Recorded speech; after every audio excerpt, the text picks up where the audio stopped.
Alladzi khalaqaka fasawwaka wa 'ada fi ayyi suratin ma syaa rakkabaka. Allah bertanya, apa gerangan yang membuat kamu jadi keblinger begini? Kenapa membuat kamu jadi tidak mengenali Tuhanmu? Allah yang bertanya. Tadi bertanya, mungkinkah kita ma'rifat? Allah bertanya, kenapa kamu nggak kenal aku juga? Apa sebabnya? Padahal kata Allah, Allah itu alladzi khalaqaka. Allah itu yang menciptakan kamu kan? Masa nggak kenal juga? Fasawwaka, dan dia pula yang menyempurnakan wujudmu di sini. Wa andalak, sampai bisa berdiri, bisa bekerja sebagainya. Fi ayyi suratin ma syaa rakkabak, dan Allah dan kamu kan yang menggambarkan Allah. Di mana digambarkannya? Wa yusawwirukum fa ahsana suwarakum huwa alladzi yusawwirukum fil arham. Di dalam perut ibu kita Allah yang menggambar, dan tidak ada gambar yang sama. Hidung saja ada 700 miliar hidung. Ada yang mancung, ada yang pesek, ada yang sempuk, menuju seperlunya yang kayak udun. Ada lubangnya saja. Ada yang semuanya digambar spesial.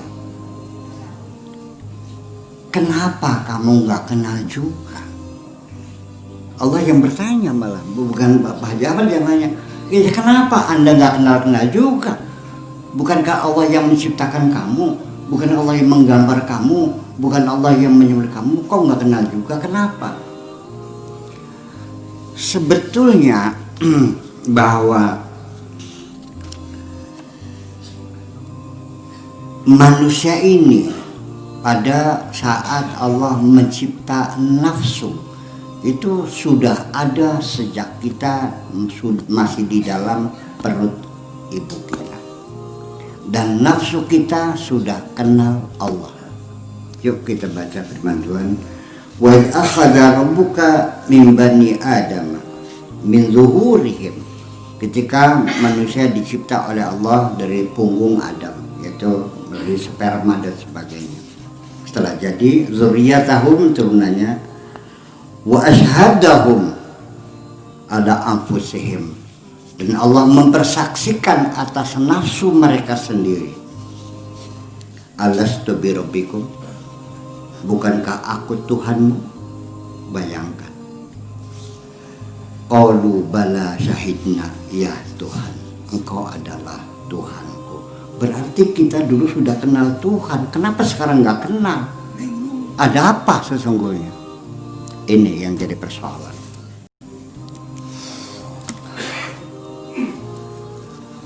Ada yang masih ingat nggak waktu ditanya Allah, alastu birabbikum? Kenapa nggak ingat? Itulah sudah linglung persoalannya. Nah, ini bukan main-main. Dan sekarang ilmu pengetahuan modern telah membuktikan bahwa ketika kita masih berbentuk janin dan kita ditaruh nafsu di situ, kita sudah punya keinginan. Kita dalam janin sudah bermimpi, dan kita punya keinginan, ini senang, ini tidak senang. Dan kadang-kadang keinginannya tidak sama dengan sang ibu yang mengandungnya. Maka kita perhatikan orang ngidam itu kadang-kadang punya keinginan yang aneh-aneh. Jam 2 malam di Mesir, di Kairo, ada seorang perempuan diantar istri naik mobil ke stasiun di Kairo. Itu penjaga semuanya, ada apa Bu? Ini istri saya ingin pegang lokomotif. Oh begitu, sedang mengandung. Oh begitu, baik, diantar. Terus masuk, pegang lokomotif, udah cukup, pulang lagi. Begitu jauhnya dari Asyut ke Kairo hanya ingin pegang lokomotif.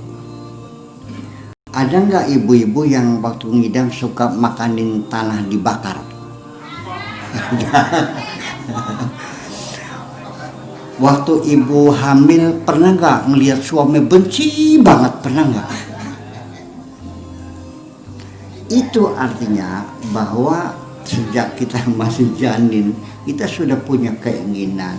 Ada yang kita sukai, ada yang tidak kita sukai. Nah, makanya ketika ibu sedang hamil sering muntah-muntah, itu karena makanan yang dimakan ibunya si janin tidak suka. Janin dalam perut itu sudah bisa berkomunikasi sebetulnya. Dia bisa mendengarkan suara bapaknya.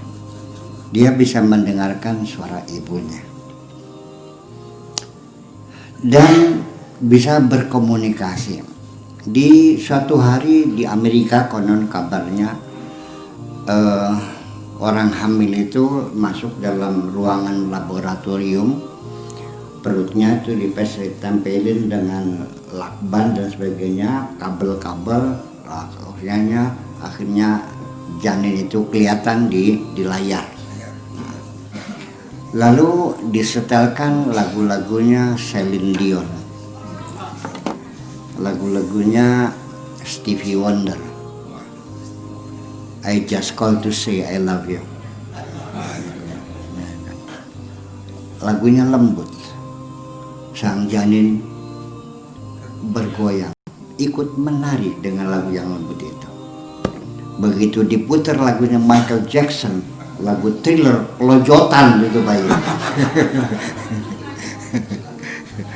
Makanya jangan aneh, ada anak kecil masih umur 4-5 tahun sudah bisa menirukan lagu-lagu yang disiarkan di TV.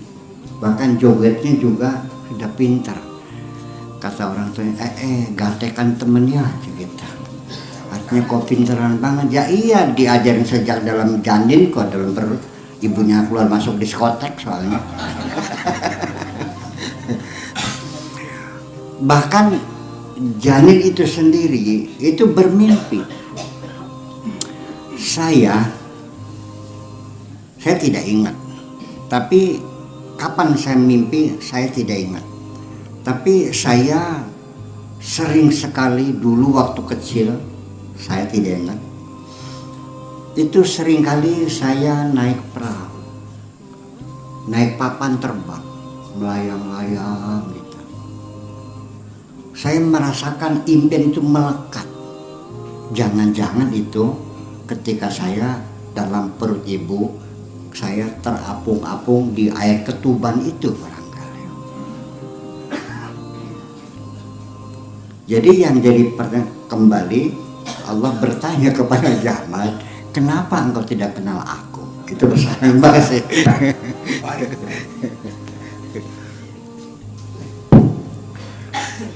Ya, terima kasih Bu ya. Barangkali ada yang lain yang mau bertanya, silakan. Assalamualaikum warahmatullahi wabarakatuh. Saya Pak Abdul Rahman dari Kerwani. Begini, mohon dijelaskan, ada sab'a samawati wal ardh. Mohon dijelaskan ya tingkatan-tingkatannya gitu. Ya saja. Assalamualaikum warahmatullahi wabarakatuh. 7 langit. Langit itu apa sih? Langit yang mana? Karena kalau kita bicara langit yang mana? Langit tidak satu. Setiap planet ya itu punya langit sendiri. Bintang juga punya langit sendiri. Yaitu adalah lapisan-lapisan atmosfer ya, seperti ozon dan sebagainya. Itu ada 7 lapisan. Yang tahu persis adalah antariksa, NASA itu tahu persis bagaimana supaya dia keluar dari bumi itu harus menembus lapisan-lapisan itu. Wa khalaqna fawqakum sab'an shidada, sangat keras sekali, nggak bisa ditembus. Sehingga ketika ada meteor pun sebelum jatuh ke bumi itu sudah lumat dulu, ya, menabrak atmosfer ini. Yang jadi persoalan adalah ingin saya tanyakan mungkin lebih indah lagi. Allah mencipta langit dan bumi berapa hari? 6 hari. Alladzi khalaqas samawati wal arda fi sittati ayyam. Tetapi ada beberapa surat ayat dalam Al-Quran yang mengatakan alladzi khalaqas samawati wal arda wa ma bainahuma, dan antara keduanya waktunya tetap fi sittati ayyam. Bayangkan, bikin langit dan bumi 6 hari, bikin langit dan bumi, dan di antara keduanya juga 6 hari. Kok 8 hari kayak ditambah 2 hari? Ternyata enggak 6 hari. Ini rokok, ini kacamata, ini handphone. Saya bikin kacamata, rokok, dan handphone 6 hari. Saya ambil rokoknya, saya bikin kacamata dan handphone 6 hari. Berarti wa ma bainahuma, tidak ada ketentuan waktunya. Nah, di antara keduanya ini adalah di luar langit bumi ini. Jadi kenapa tidak dibikin 7 hari ya 8 hari? Kan alladzi khalaqas sab'a samawati wal arda wa ma bainahuma fi thamaniyati ayyam, kan begitu seharusnya mah. Nambah masa 6 hari juga. Langit bumi 6 hari, langit bumi dan antara keduanya 6 hari juga. Pernah perhatikan nggak? Ya kenapa? Karena di antara langit bumi ini adalah materi gelap yang tak terhingga, sekalipun jaraknya 50.000 tahun cahaya. Kalau kecepatan cahaya itu sama dengan 300.000 kilometer per detik. Jadi kalau kita bikin pesawat kecepatan cahaya 1 detik, itu kita bisa mengelilingi bumi 7,5 kali 1 detiknya. Dikalikan 50.000 tahun, tetap 6 hari. Ya karena kegelapan ini, materi gelap ini sesungguhnya adalah merupakan neutron-neutron positif dan neutron-neutron negatif yang saling menghancurkan. Dan ketika saling menghancurkan itu menimbulkan energi gelap.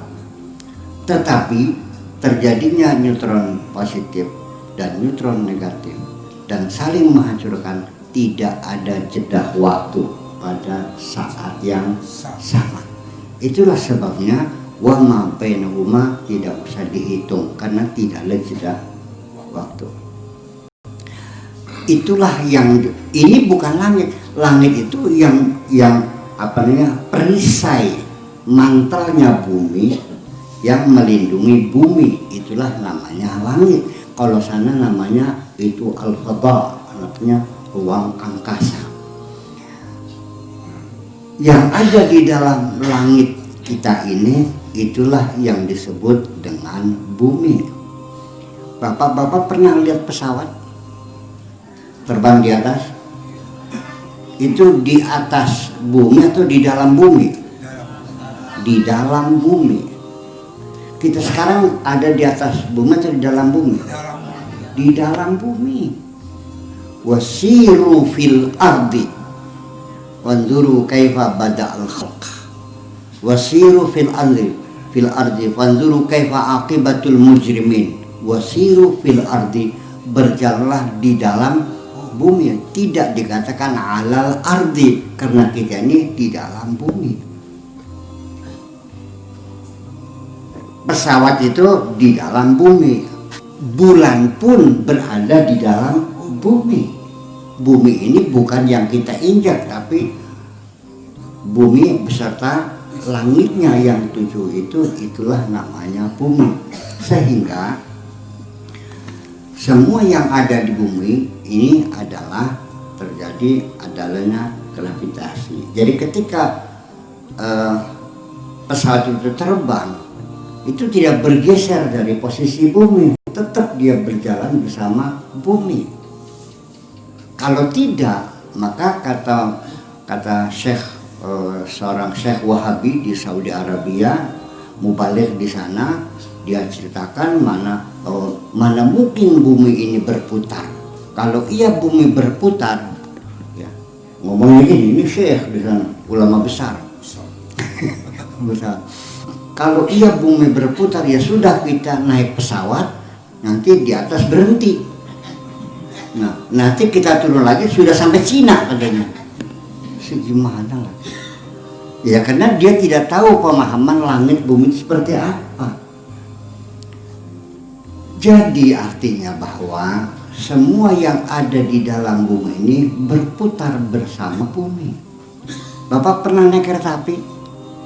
Pernah kereta api? Bawa tas enggak? Bawa pulpen enggak? Pakai sepatu? Bawa rokok enggak? Semua yang ada di dalam gerbong itu berjalan bersama-sama dengan gerbong dengan kecepatan yang sama dengan kecepatan gerbong. Betul enggak? Jadi kalau kita di dalam gerbong kereta api, kita menjatuhkan rokok, ini jatuhnya lurus atau melencong? Lurus. Kenapa lurus? Rokok yang ada di dalam gerbong itu, dan saya dalam gerbong itu, dan tas dalam gerbong itu, semuanya berjalan dengan kecepatan sama dengan kecepatan gerbong. Namanya satu momen namanya. Itulah persoalannya. Jadi langit itu adalah langit bumi. Nanti dalam galaksi yang lain juga ada langit galaksi. Matahari juga ada langit, matahari dan sebagainya. Saya kira seperti itu. Dan bisa saja bulan itu disebut dengan satelit bumi. Tapi bumi juga bisa disebut satelitnya matahari. Seperti itu kira-kira. Oke, makasih.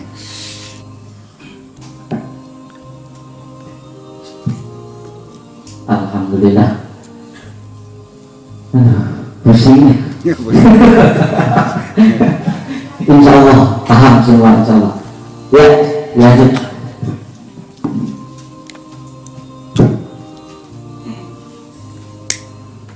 Assalamualaikum warahmatullahi wabarakatuh. Maaf Bu ya, saya mau menanyakan penjelasan antara nafsu, akal, sama ruh, sama satunya itu apa? Kalbu. Ya segitu aja, terima kasih.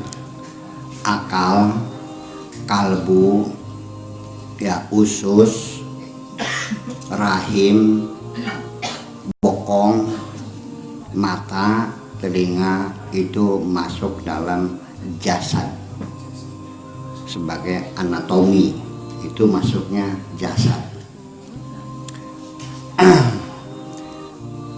Nafsu itu yang kita bicarakan an-nafsu, al-jasadu, dan ar-ruh.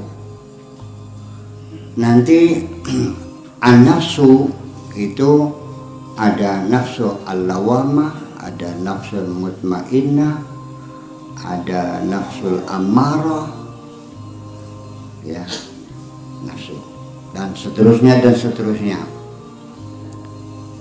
Kalau jasad ada otak, ada hati, ada jantung, ada paru-paru, ini semuanya kendaraan.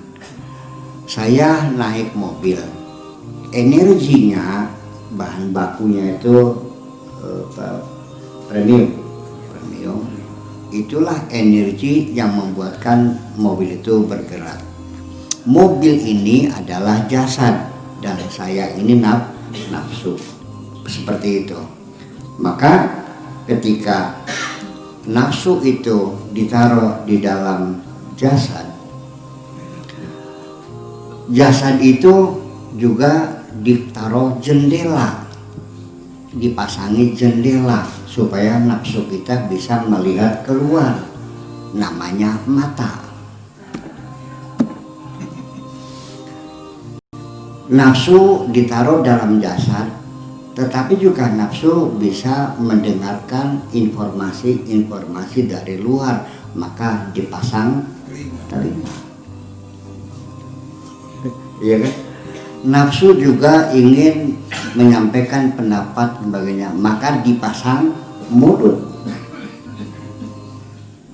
Nafsu juga ingin menyerahkan data dan fakta, menganalisa, menyimpulkan, mengurai, maka dikasih otak dan seterusnya. Itu semuanya masuknya dalam jasad. Nah, kalau roh sampai sekarang kita tidak tahu. Ya, jasad saja, otak kita ini sampai sekarang otak kita belum memahami betul apa sebetulnya otak kita ini dan bagaimana cara kerjanya otak ini. Bapak-bapak, ibu ketahui bahwa di dalam otak kita ini, di dalam bagiannya itu termasuk berbagai macam serat-serat dan hormon-hormon yang ada dalam otak itu sekitar 14 miliar 140 miliar sel yang sampai sekarang para ahli anatomi belum bisa mengurai setiap sel fungsinya apa, masih belum terungkap. Dan di dalam lapisan luar otak kita ini terdiri dari 14 miliar sel yang semuanya untuk mengingat, untuk menyimpan, untuk semuanya, sampai kuku pun memanjang dikontrol oleh otak kita, keringat keluar dikontrol oleh otak kita, rambut memanjang dikontrol oleh otak kita ngantuk dikontrol oleh otak kita bangun juga dikontrol oleh otak kita, semuanya dikontrol bermiliar-miliar. Kalau dipasang kabel mungkin beribetnya beriut kabel ya, mungkin Segarawang ini isinya kabel-kabel semua sekarang satu otak kita. Alhamdulillah. Jadi artinya bahwa hati juga sama, dia punya cara kerja yang berbeda. Hati dan otak juga ada komunikasi, ada koordinasi, ada organisasi, ada job description yang saling menunjang. Di mana hati dengan ini, itu sangat luar biasa sekali. Betapa hebatnya Allah menciptakan manusia ini. Tetapi yang perlu dicatat sekalian, bahwa Allah membedakan antara nafsu dan ruh. Bahwa ketika Allah itu menyebut nafsu, artinya kepada zat nafsunya sendiri, mansubatun ila zatiha.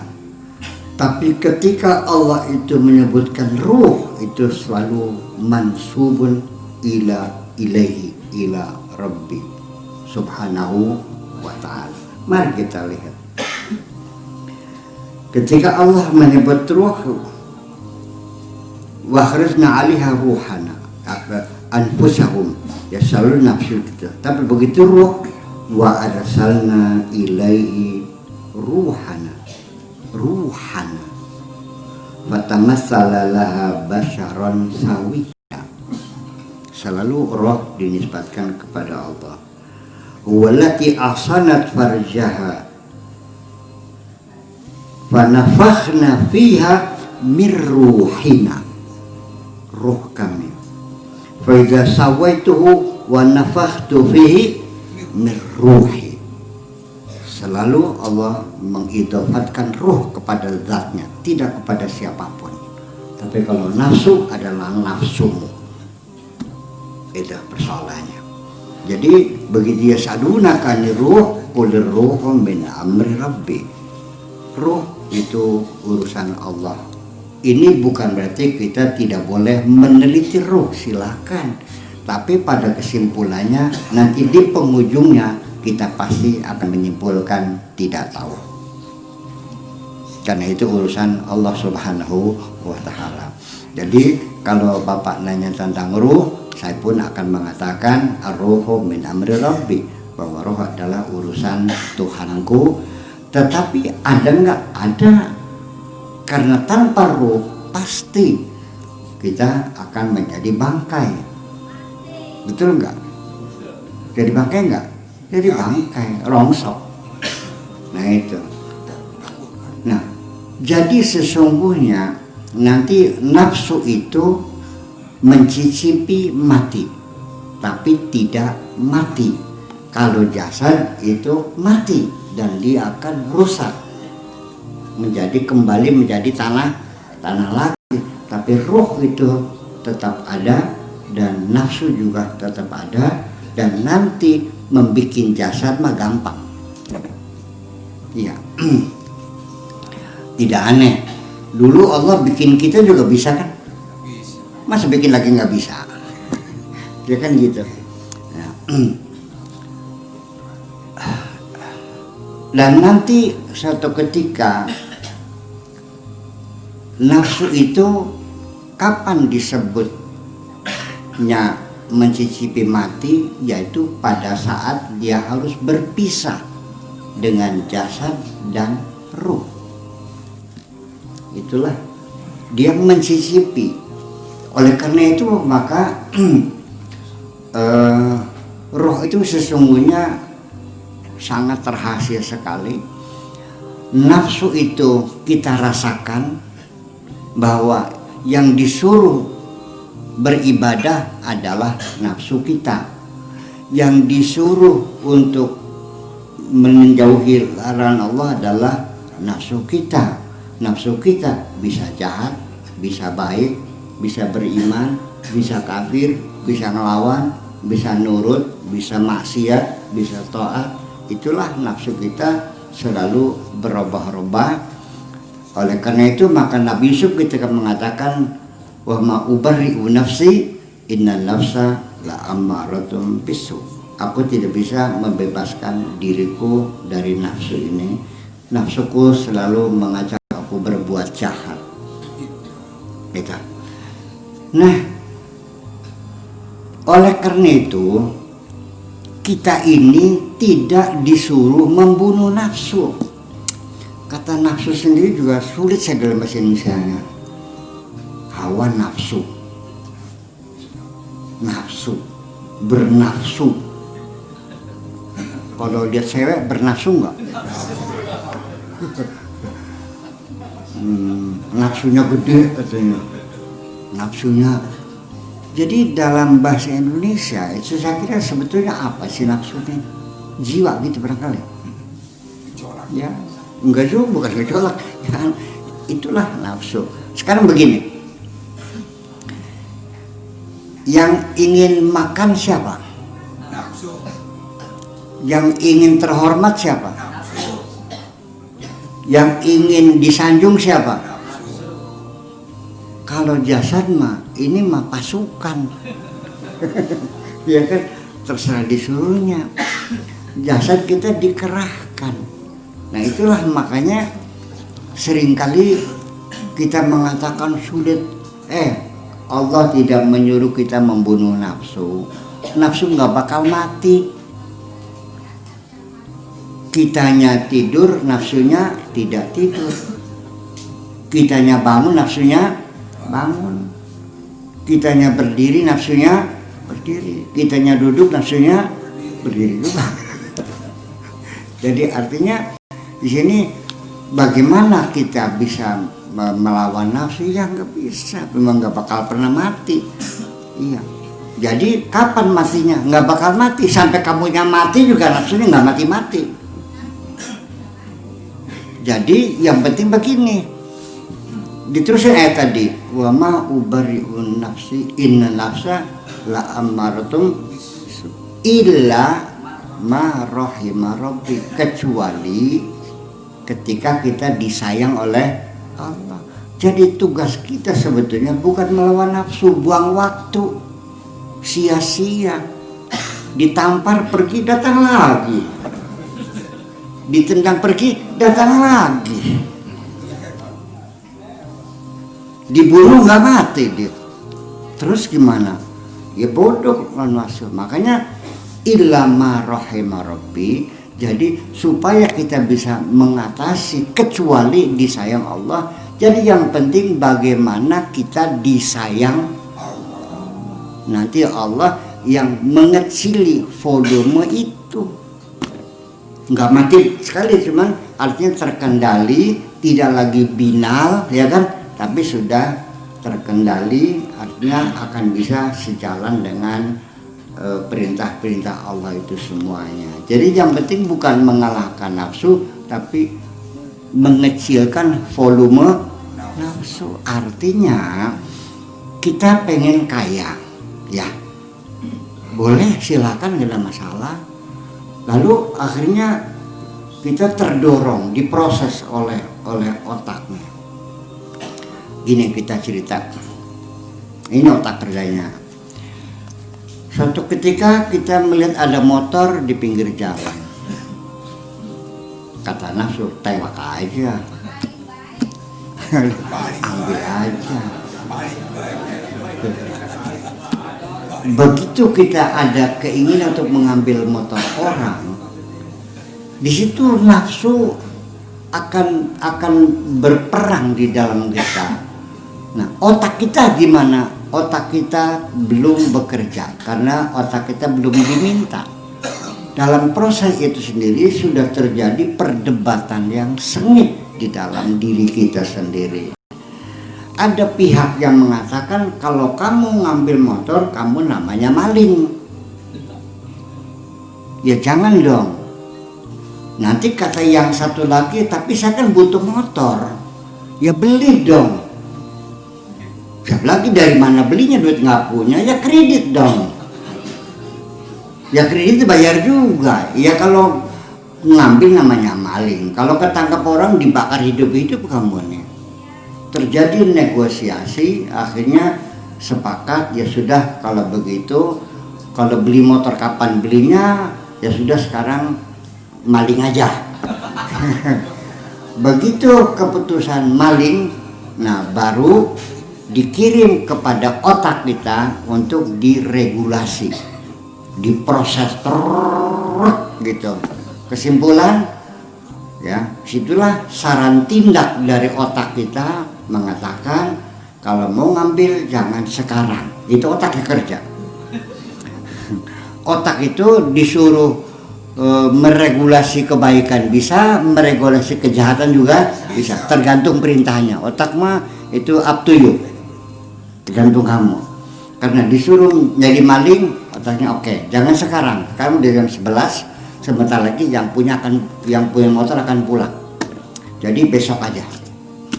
Siapkan saja, kata otaknya, kunci T pakai bekel yang ukuran 12 atau 16 ya, letter yang panjang untuk mematahkan kuncinya. Dan kemudian besok bawa teman 2 orang, yang satu pakai HP mengawasi yang punya motor, dan yang satu on di atas motor siap standby, barangkali ada apa-apa kamu bisa lari. Bayangkan, mendetail otak kita memberikan anjuran itu. Itulah otak kita. Dan nanti suatu ketika di akhirat ditanya, wahai otak, kenapa kamu berikan petunjuk-petunjuk? Ya sama disuruh nafsu. Itulah. Dan nanti pada akhirnya yang dipertanggungjawabkan adalah nafsu kita ini. Nah makanya itulah, maka kita untuk mendidik nafsu ini itu harus kita usahakan secara simultan, berbagai macam cara. Ya sholatnya yang rajin, zikirnya yang rajin, bertemu dengan orang-orang benar juga yang rajin, ganti pergaulan. Paham nggak? Kita menindas nafsu kita, jasad kita dengan berpuasa, dengan berkholwat, dengan dan sebagainya. Tidak semudah itu. Karena bagaimanapun juga ini ada wilayah di bawah sadar kita. Kita sering kali, bapak-bapak pernah, ibu-ibu malam pengen sholat tahajud, pernah nggak? Nah, diputer bekernya nggak bekernya? Jam berapa? 1:30, krekek, taruh di samping. Jam 1:30 bunyi nggak? Kering, bangun nggak? Kenapa nggak jadi sholatnya? Padahal bangun loh, kenapa tidur lagi? Karena badanmu mogok. Iya. Kenapa? Mobilnya mogok. Ya kenapa? Ini jadi persoalan besar. Jadinya kalau kita mau pengen belajar menguasai diri semacam kita ini, ya jangan akal-akalan sendiri dong. Minta petunjuk sama orang yang mengerti. Betul nggak? Iya. Makanya kalau pengen bener ya harus banyak bergaul dengan orang bener. Kalau kamunya banyak gaul sama maling, kamu jadi maling juga kok. Betul nggak? Kalau teman-teman yang ngadu jago, ikut mengadu jago enggak? Andai kan Bapak dulu pernah kecanduan ngadu jago ya. Sekarang udah bertobat ya. Sudah 20 tahun. Sudah 20 tahun bertobat, sudah nggak ngadu jago lagi. Percaya atau tidak, itu masih terekam. Kebiasaan kita ngadu jago masih terekam. Kapan-kapan jagonya masih datang dalam ingatan kita. Kukururu ngadu jago lagi yuk, kata gitu. Yang dulunya suka main cewek, dia kan gitu. Alexis sawah besar, tanjakan Bongas.